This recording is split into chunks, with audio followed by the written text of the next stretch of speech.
Welcome to our CATS presentation for parents of students who may be working at engagement level or PreKey Stage standards. My name's Clair Warner and I'm one of the CATS managers at Redbridge. Parents joining the presentation today have all come, and I'm sure we're all watching the presentation because we have the same hopes and dreams and aspirations for all our children. When children are born, we have often dreams or wishes that we would like to come true, and we all take an active role in that. However, I think sometimes when we have students with SEN and we often are not aware from the beginning, and very slow there's a realisation that maybe your child's different or maybe just doing things at a different pace. That can be quite scary for families and actually quite alienating with some other families, because sometimes families don't allow you to share those concerns. They're dismissed of, oh, they'll catch up, or don't worry about it, particularly if it's your first child. You may be being accused of being over anxious. But often once you start having your child mix in social situations like a nursery or a school, there is gradually professionals around you to maybe engage in those conversations about maybe your child does need a little bit more help. And then in my experience it becomes all consuming. It's suddenly you go from not realizing there's a problem generally to sort of, well, how can I get help? Who can help me? And that signposting is often difficult to work out because all our children are very individual and what they need is very individual, so it's not always one size fits all. And all parents that I meet in my role at CATS, they always want to do the best they can for their children. What can I do? How can I help? And often, people go down different routes, and that may be getting a tutor, that may be, buying particular more formal books from, sort of somewhere like WH Smith's and trying to make a child sit down. And actually what you really need is somebody to sit down with you and say, okay, this is where your child is and this is the next step up. Not always looking ahead for this great big goal, it's about what's their next step. So for you as parents, I am really glad you joined this presentation, and hopefully at the end of this slideshow you will realise there are some national changes within the UK and how we are going to support you in Redbridge.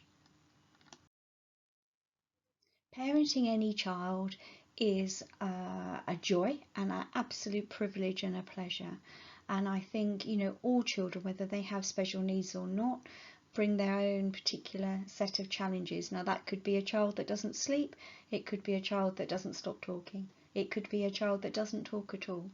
And I think all elements of parenting are this mix of an enormous challenge, often a baptism of fire, but quite often it's a pathway that you can look to friends, families, other children, other families, and begin to have ideas of, well, this is the next step, or this is what I would do. And when you are a parent of a special needs child, often that sideways glance or that next step is not always there for you. And the more people get involved, so you will have often professionals, speech therapists, OTs, maybe EPs, different people involved with different children. You will have specialist SEN professionals like CAT staff or early years staff, and they will often meet with you and sort of, well, what about this? Have we tried that? Lots of different ideas. And actually what you have to do is hold a huge amount of information. You often get 2 or 3 sets of advice, and you almost become your child's PA. That's before you even begin to think about your family's needs or your relationship needs. And then normally right down the bottom is your needs about where do you get 2 minutes peace, or where do you get a chance to talk and offload. So I think it's really important for all professionals working with you as parents to remember just how much you're juggling. And for many children, actually some of the amount of organisation is almost akin to a second job really. So I think it's important particularly when you're meeting with Senkos or other professionals who say, oh, well, you just need to make that phone call, or you just need to write that letter. It's being really important to be honest and just explain what you're juggling and what's reasonable for you. And there's nothing wrong with saying, actually, I have 2 days work, I have 3 other children, and I will do it, but I'm probably not going to get to do that till the weekend, or I'm probably not going to be able to do that till the following week. So be really clear, never feel under pressure that, your role as your child's PA or central role, just be really clear of what else you're juggling. And in my experience, professionals will understand and will often, appreciate your honesty. So today in the presentation, we're going to look at how children of neurotypical profile move through school and how their progress is measured. So again, if you have children who don't have any needs, it's really about what class teachers do stand in as a standard practice to track and measure your child's progress.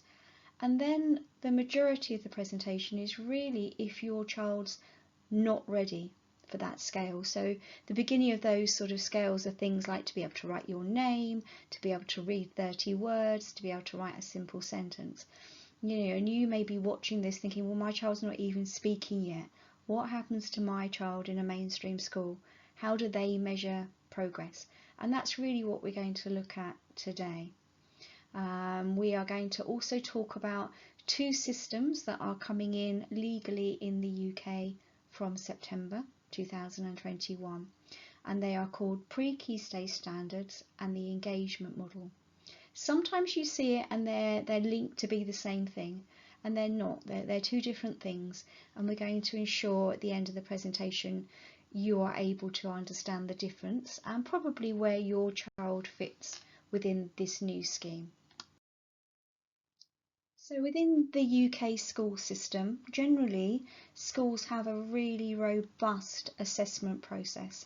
So every half term, children who don't have SEN will have little mini tests in reading, writing and maths.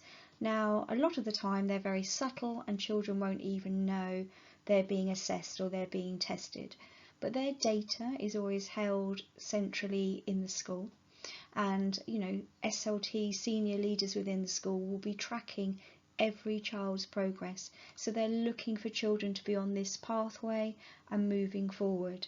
And then there are always quite robust conversations about what else people can do if the children are not making progress or suddenly stop. Now, if you have a child with complex special needs, and they're the children we're talking about on this presentation, or very young children that are coming in with a complex profile and maybe not ready for formal school, they have a different pathway in our schools, because it would be unfair to put them through those formal tests, because quite clearly they're not going to do very well. So normally if a child has complex needs, we would have a Senko involved. And the Senko's job is to draw up IEP or individual targets for that child. And these are much smaller steps where they're tailor-made to your child and just your child alone.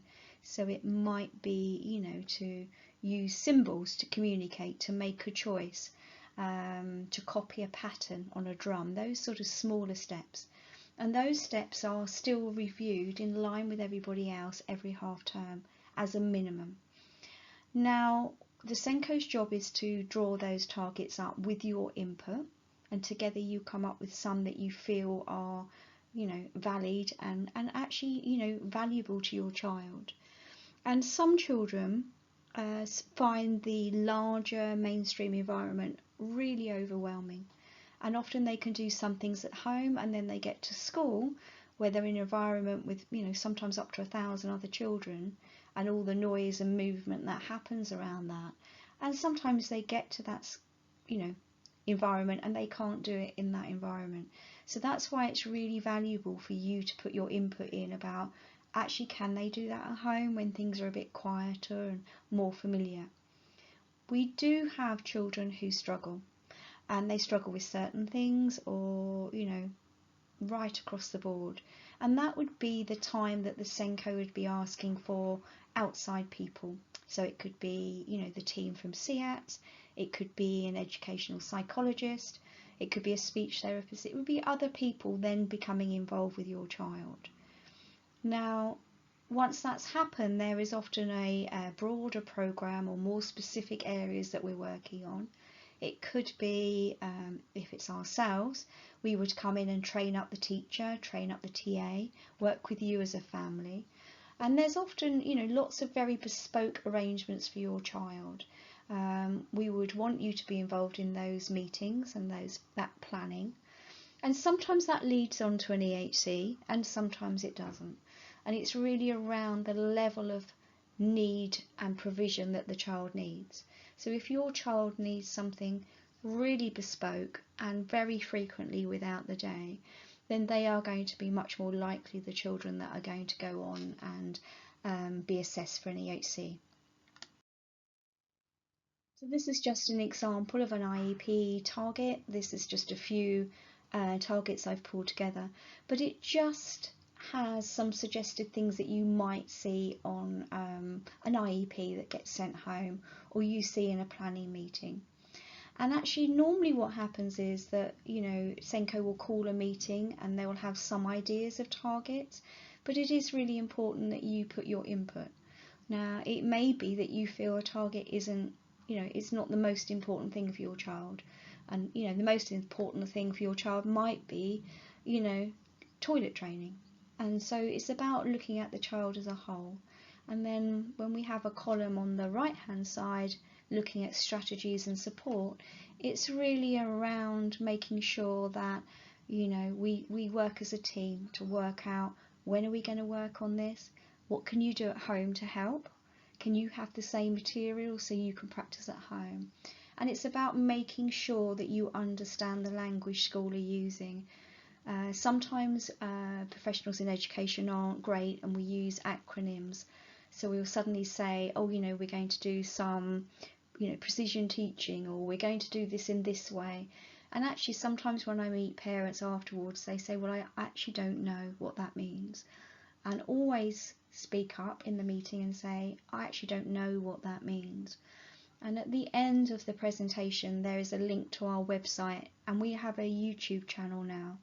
And one of the reasons we created the YouTube channel was to put little mini taster videos on to show parents what we're talking about. So if we're talking about social stories or we're talking about precision teaching, there's really short videos where there's one of our team talking to you and just explaining what that means and how to do it. We use that as training school staff, but it's also really helpful for families to watch that type of presentation. I'm the parent contact for CIATS for Redbridge, although all our CIATS staff have high levels of parental contact throughout their working time with your child. So you will have CIATS staff, if they've been referred to CIATS, phone you, meet you on a Zoom call, meet you in school. I have been doing this role and working with complex students all my career. And one of the things that I've learned is that actually sometimes being a parent of a child with special needs is really quite lonely. You often have worries and concerns that you can't share with other parents in a playground because sometimes you feel judged, and sometimes they just, you know, for the best, you know, with best intention, they can't understand the journey that you're on. So sometimes families are dealing with, you know, the element of isolation about, I still don't understand where my child is in compared to others. And often, you know, staff in school, we want to do the best by all children that come into school, whether they have special needs or not. And sometimes staff may be aware that your child may be 2 or 3 years behind the other children in the class. And so their interaction with you is often very positive about very small things your child's done and the steps they're moving forward, which is what we would want to happen. But sometimes behind that still has that underlying worry about, well, I still don't know, how big is the gap, and actually can somebody tell me? And I think if you ask that question, people will share that information. But the general profile for staff in schools is to be positive and to focus on the really small steps that our children are doing moving forward. If you don't take anything else away from this presentation, I would really like you to focus on these 8 questions. I have, over the years, had endless experiences of being part of meetings sometimes where, you know, the children are really struggling with the targets that have been set. So often conversations are around what hasn't happened, or maybe behaviour that's been a barrier to those activities and those targets taking place. And that's really difficult to hear as a family. So, you know, the target 1 has, you know, Mohammed been able to achieve this? And then the discussion, everybody agrees, no, he hasn't, because of a range of reasons.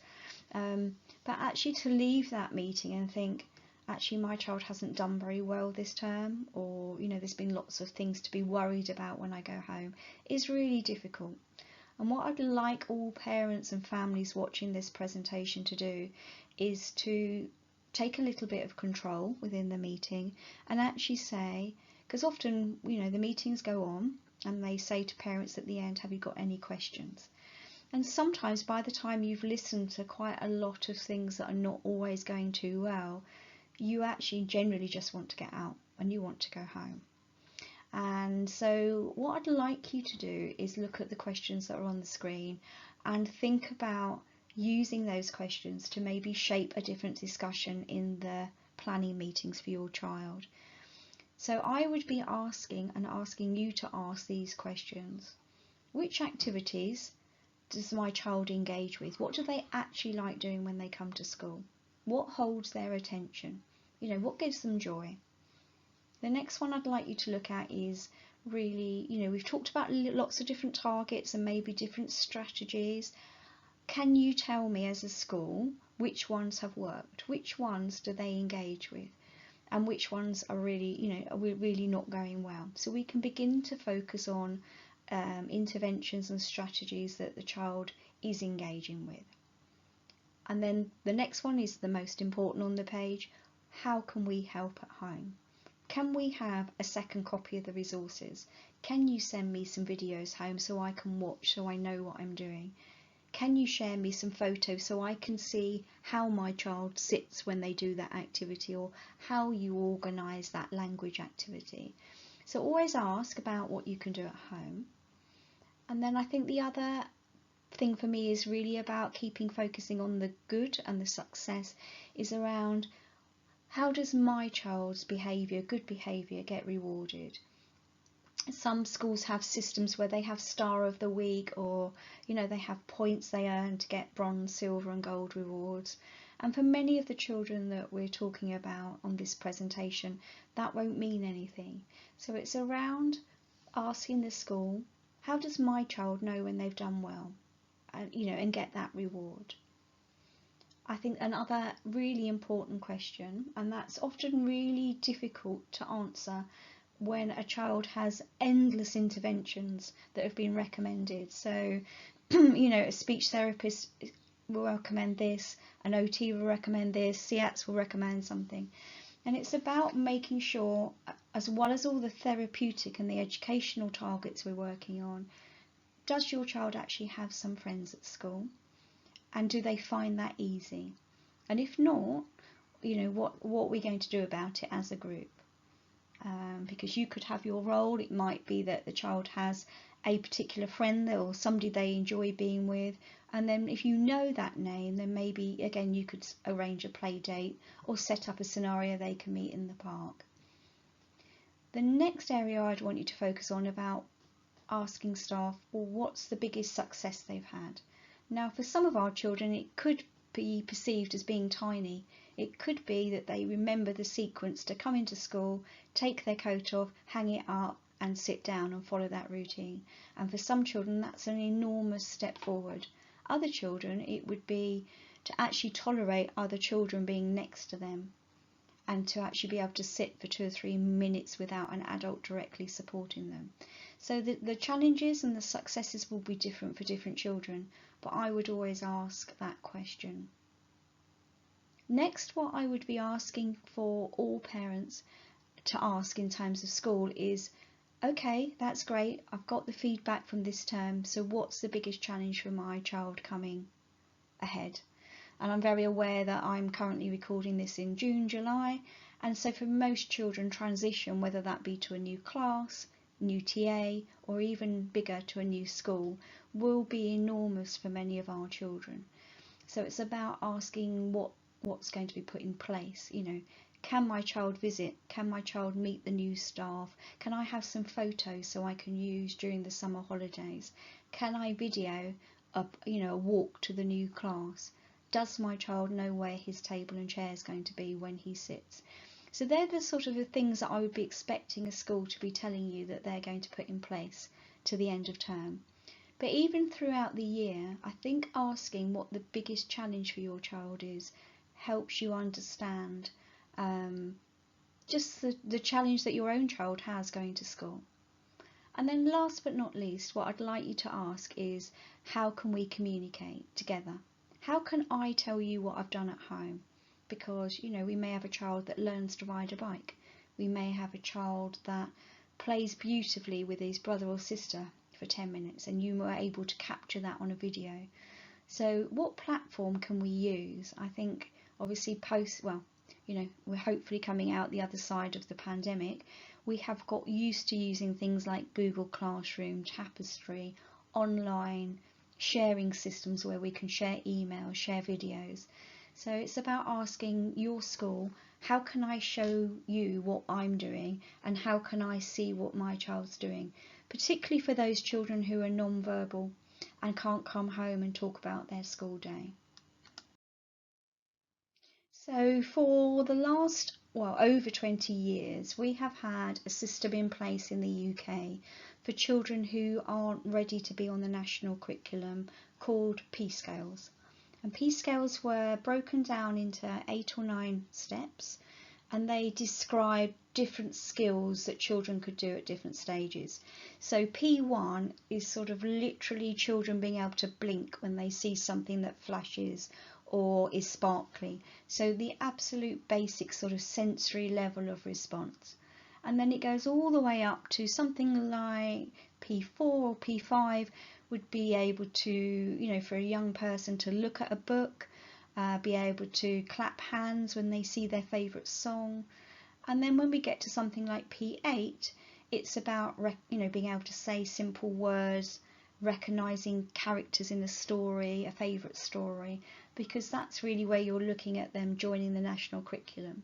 So we had this scale in place, and it was something that historically special schools or special provisions used predominantly, but as inclusion has increased over the last 20 years in the UK, it's something that mainstream schools have adopted as well.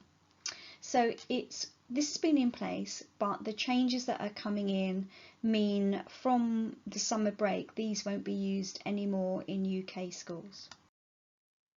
So from September 2021, it'll all change really. It's time for a new reporting system.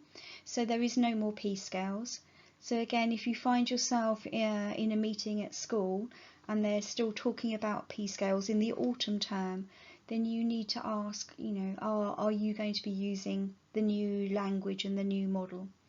And it's really important that parents are informed about change and they know the new language that's going to come out. So the next few slides we're going to look at the language that you're going to hear, and also about how reports that are written about your child are going to be using different terminology from September. So the first area we're going to look at is the PreKey Stage standards.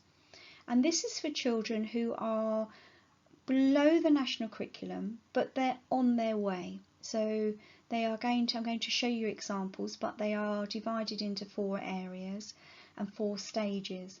They will break down things like early writing, early reading, and some math skills. And as I show you the examples, you'll see that it's fairly self-explanatory, it's quite easy, and all staff in Redbridge schools have now received training on this, so I fully expect this to be embedded and in place from September. So the PreKey Stage standards are broken into 4 different standards. So for each area, whether that's reading or writing or maths, they're broken into 4 stages. And when this was originally launched, a parent said to me, "Oh, it feels like that, the government had given up on my child." And I tried to explain that actually this is actually a really positive step forward, in that what it's doing is actually building a bridge towards joining the national curriculum. Historically, if you weren't able to do the mainstream assessment activities in school, in a school report that you would be given a W, and a W means that your child's just working towards being on the national curriculum. And a W is not really helpful to anybody, because it doesn't tell you, it just tells you they're not where they need to be. It doesn't tell you how far away they are, and actually that child could have made huge steps for them in that year, but that W doesn't capture those steps. So this is our positive move, in that by breaking down these steps, it enables us to be able to tell you where your child is and to be able to celebrate progress and success. So please don't look at this as a sort of a sideways or a backward step. It's actually a positive step, in that we now have a UK system where we can measure children, but also we can capture progress, which all parents want to be able to see progress with their child. So as I said, the different areas, reading, writing and maths, are all broken down into 4 different standards. If you go on the government website, they're all set out exactly the same.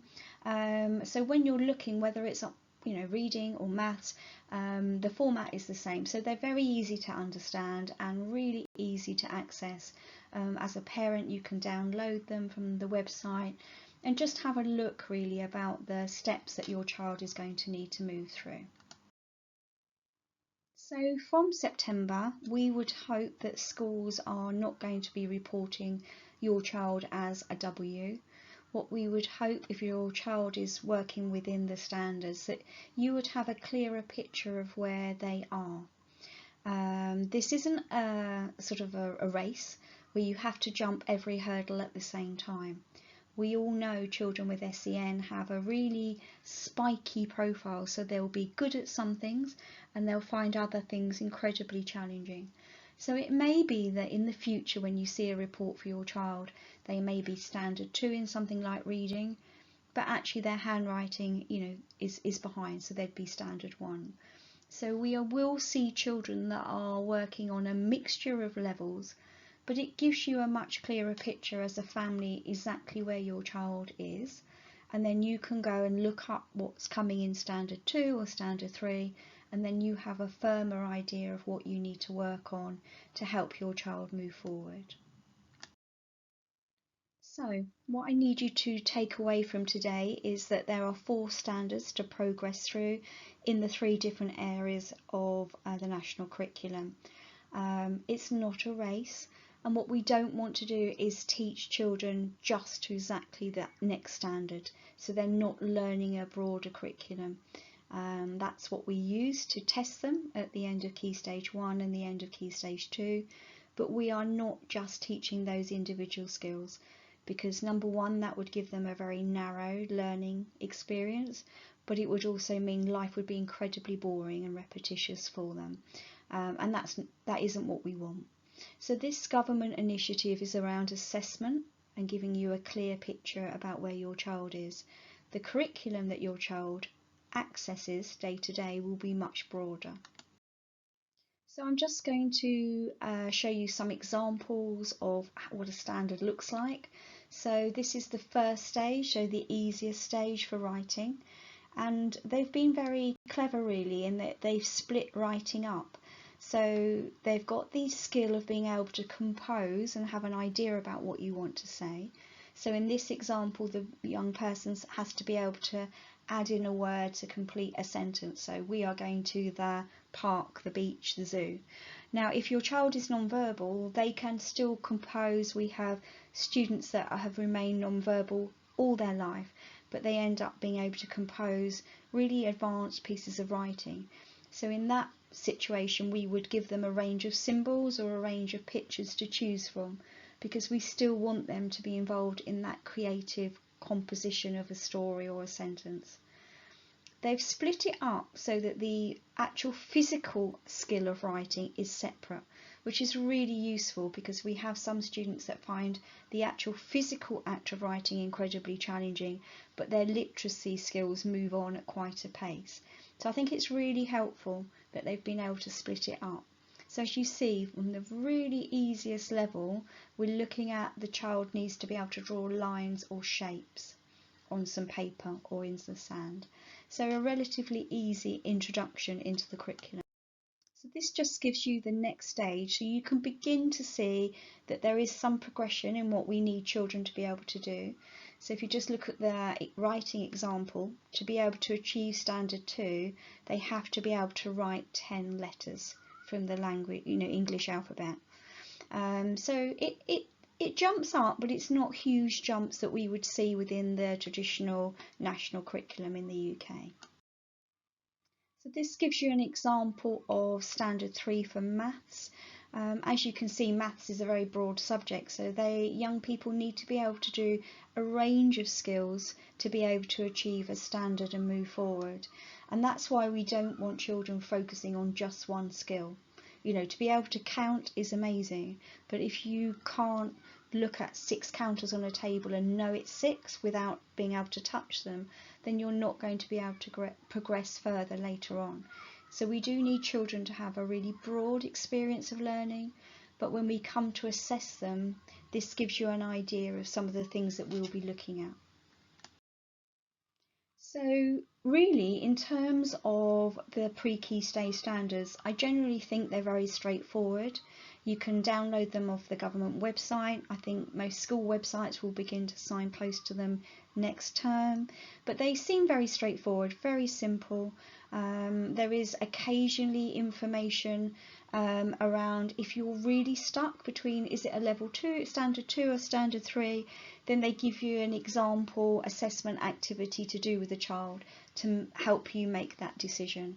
I generally think most staff in the UK won't need those, but they are all prepared if occasionally we get stuck with a decision between one level or the other. So that all is available in terms of the government, it's all on the government website. When I was looking at that and when I was doing this training with school staff quite rightly said, well, that's really handy, that's helpful, that's all good, and we understand that we need to do those assessments at the end of Key Stage 1 and the end of Key Stage 2. The end of Key Stage 1, that's the end of Year 2, and the end of Key Stage 2 is the Year 6. So teachers were saying quite rightly to me, well, what do I do in the meantime? And if your child was in a special school, they often buy into big schemes which are called things like B squared or pivots, and they have these micro steps that children can be measured on. And we do have some Redbridge schools that buy into those schemes where they have a lot of SEN children in their school, but the majority of schools in Redbridge don't buy into that because the numbers in their school are not that significant, and also this scheme is very expensive. So I created a pack for schools and for families, and so I took each standard, so the statements you've just seen for each area, and then I wrote an additional 60 or 80 different activities for each area. So if you're at home asking, well, what can I do to help, and school tell you your child is standard 2 for writing, then you can download the pack and see maybe 20-30 different activities that you can do at home. And that's really so that we get you involved, and actually you know your child better than any of us, and it's really valuable. If you help us, then we can help your child move forward at a much faster pace. Also, the packs being created for class teachers as well, to make sure that they are planning for your child at a level that your child can access. So this is just an example of something I've created. If you look at the bottom, right at the bottom, you can see a lilac coloured phrase, and they're the ones that I've taken from the government standards. And what I've done is just give you lots of different ideas that you can do with your child at home to work and support that standard being achieved. So if you do think, actually, I don't know what to do, you know, children in their class are, you know, doing handwriting and comprehension activities, what can I do for comprehension for my child? Well, this gives you some ideas and a really practical way that you can be involved, and it means that when you go back to progress meetings with school, you can take this sheet and say, well, I've been working on this, they've got this, or they can do that. And I'm sure schools would love to see photos or videos as well. So I worked my way through and I covered every area, the reading, the writing and the maths. So you will see examples of extra activities and what you can do for all different areas. So this is an example of standard 3, so by now we're moving on at quite a pace, but it just gives you some extra activities that you can do with everyday items at home, really. And it would be really beneficial for school to say, well, actually, I think I can do that. I can do the sorting of the cups and the saucers, etc. I'll do that one at home. And then school will say, well, okay, we'll do, you know, 3 others. So I think always offer if you can. And actually, if you've got other children as well, get them involved and get them to be the teacher. Often, in my experience, often more successful than a mum or dad trying to get somebody to sit down and do extra work at the end of the day. So I did the work for the national curriculum subjects that we've been given from the government, and I've given you all the extension activities as well. But when I was doing that, I was thinking, actually, there's a whole different dynamic for our young people that we also need to be really, you know, really clever at and really precise. And that's really looking at independence skills. So that's dressing, undressing, toileting, manners, learning those subtle skills that make us a social being within our community. And so I didn't need to do it because, you know, it's not something that the government need us to report on. But for me, I think for many of our children, these skills are absolutely paramount. So I did exactly the same thing for independence, and I've broken down them. Please don't think they are a life skill curriculum and that you have to be able to do every single one. A scenario was that I think I'd given an example on one of them of peeling a banana, and somebody said, well, my child's allergic to banana, does that mean they can't move forward? And it doesn't. These are just ideas. So, you know, you could apply the same theory to peeling a satsuma, opening a packet of crisps, you know, putting a straw in a carton of juice. So we're just looking at a range of skills for your child that actually other children sometimes just learn naturally and don't really need to be taught. And some of our children actually do need to be taught it or have time to practice. So as you can see, all these different packs are loaded on our website, and our website is www.redbridgecirc.org. Once you're in there, you'll see 2 big boxes at the front page, and there's a box that says resources. If you click on there, and then right at the top you will find all these resources under engagement model and PreKey Stage standards.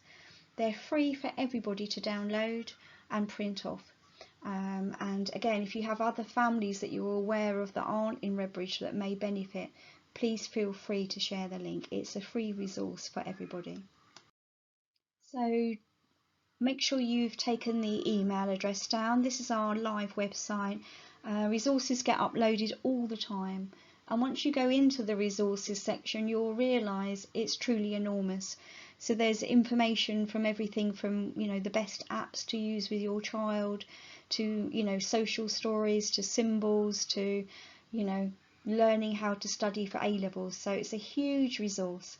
But if you're looking for resources linked to this area, you need to just look at the top. I've put the area at the top, because at the moment lots of parents need to go and lots of schools are using the information.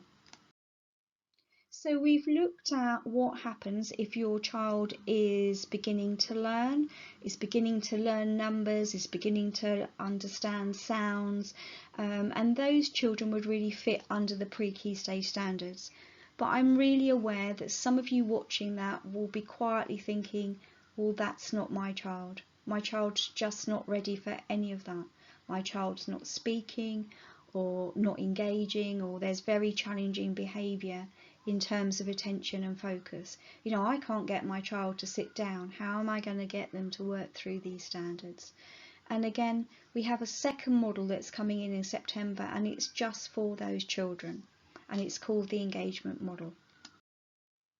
So the engagement model is not new. It's new terminology for mainstream schools, but it's a basic principle that most practitioners work from, and all special schools or specialist provisions have been using an engagement model, from the beginning. They start from where the child is. Where is your child? What can they do? What are they interested in? And how can we move forward? I think the difference now is that for children who are engagement model in a mainstream school, is actually that's the change for school staff. Everybody did that informally, but we never captured the work that was going on, and certainly as parents you probably didn't know the lengths that parents and schools were working to do together to try and problem solve and encourage your child to move forward.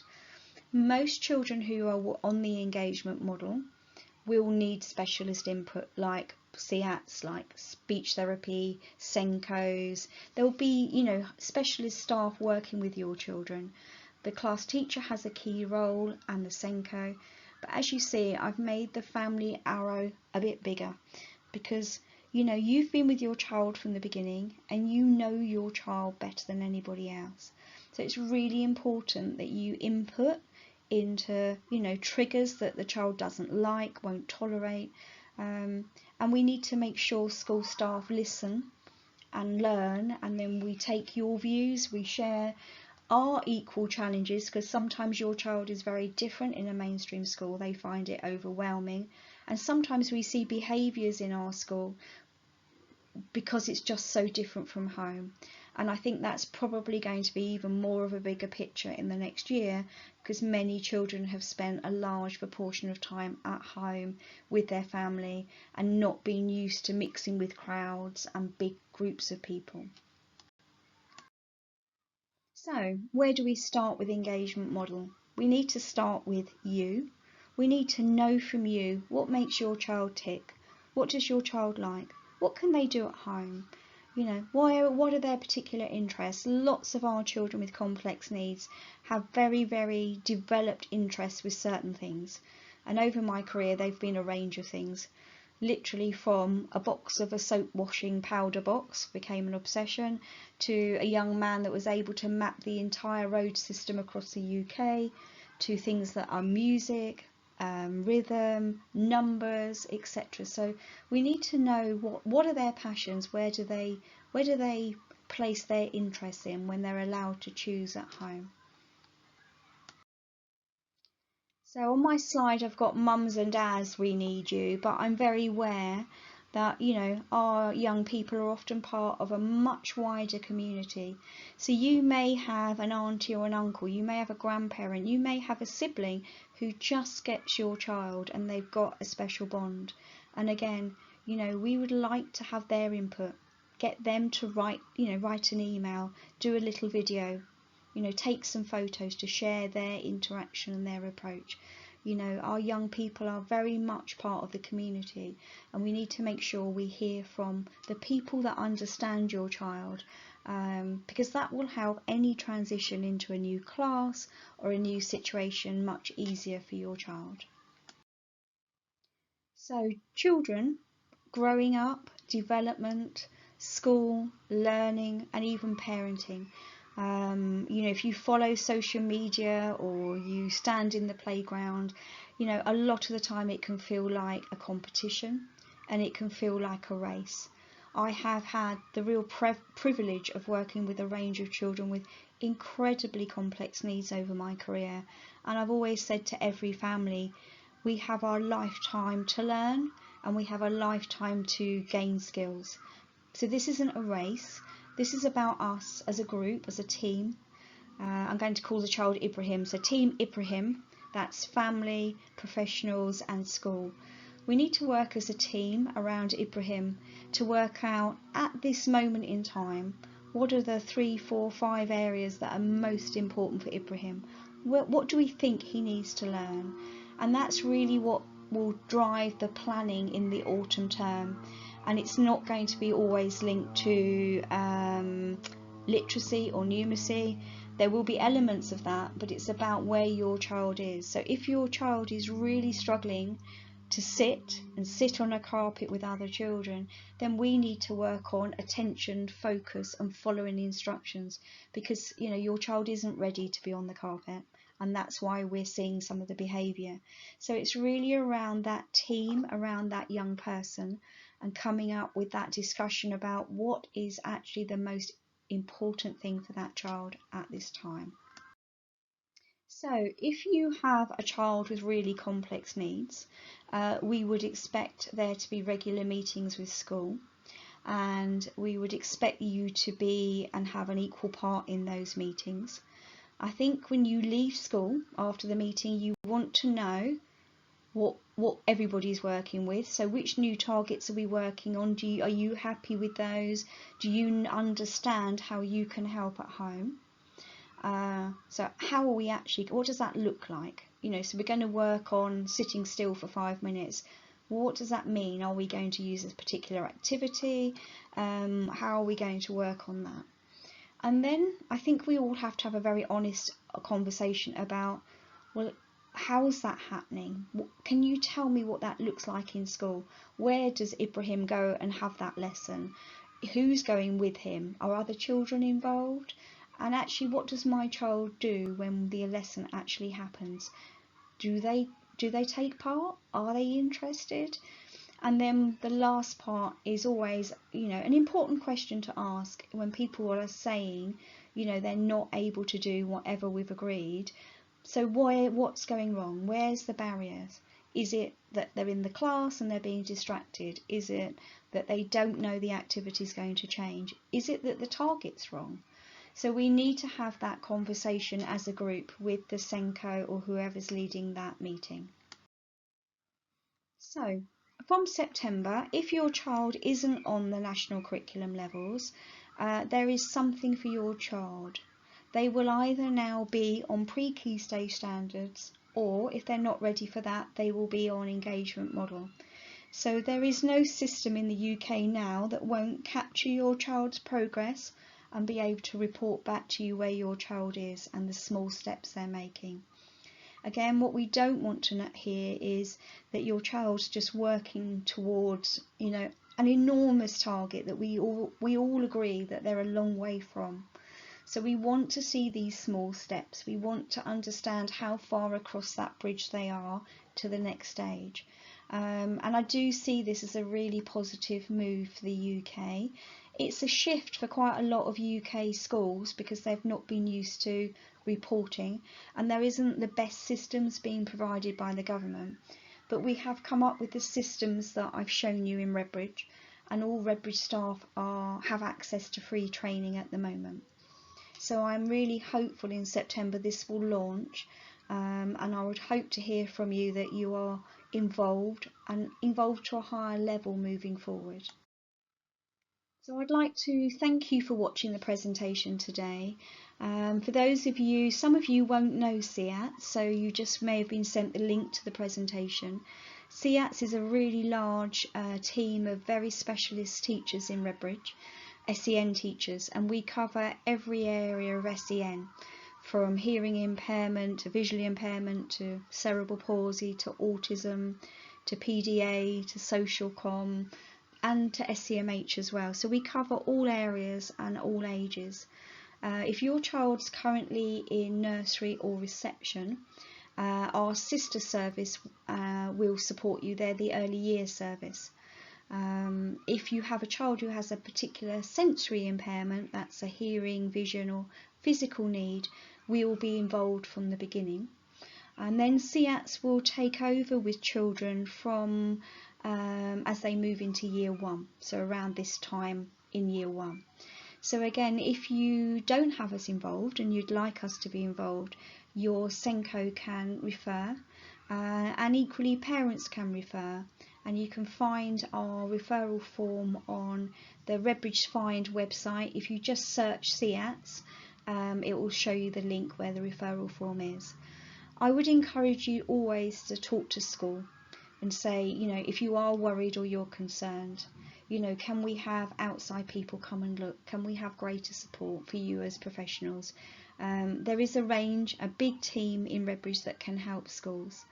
Hopefully I will get to meet some of you in real life if I haven't met you already. And again, if you've got any queries after this presentation and you would like to send the queries, please email our generic email, which is here, and myself or one of us will get back to you. Thank you very much for watching this presentation.